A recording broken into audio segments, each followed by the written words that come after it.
वहाँ नाश्ते की प्लेट रखी देख मुस्कुराने लगती है और नाश्ता करके घर से बाहर निकलते हुए कुछ पैसे टेबल पर रख जाती है, जिसके कुछ देर बाद सिलेंडर वाला घर आता है।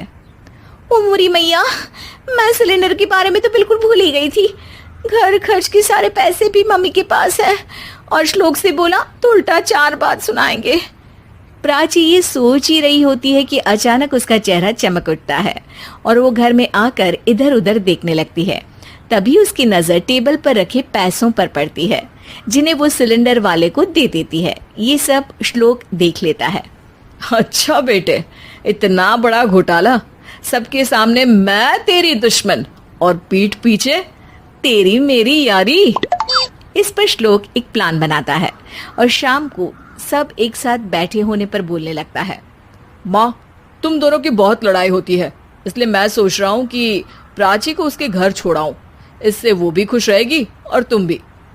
अचानक श्लोक की ये बात सुनकर सास बहू शौक से उसकी तरफ देखती हैं। अरे ऐसे कैसे घर छोड़ाओगे? मुझे कहीं नहीं जाना। अरे तुमने बोला नहीं पर मैंने सुन लिया। तुम्हें मम्मी के साथ रहना अच्छा नहीं लगता, मुझे पता है। अरे वो अरे, जब बहू खुद कुछ काम बोले तो वो तुझे सुनता नहीं, और अब जो इसने बोला ही नहीं वो तू समझ गया। जब उसे नहीं जाना तो फिर जबरदस्ती क्यों कर रहा है? अच्छा, फिर आपको मौसी के घर छोड़ाता हूँ।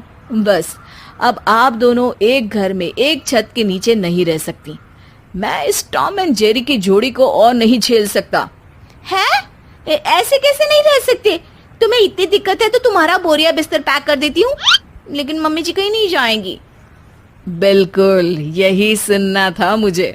अगर दोनों में इतना ही प्यार है फिर हर वक्त ये लड़ाई का नाटक क्यों करती हो?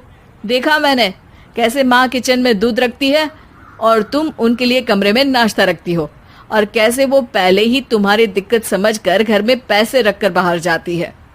अरे भाई, इतना ड्रामा तो डेली सोप में भी नहीं होता जितना तुम दोनों ने इस घर में फैलाया हुआ है।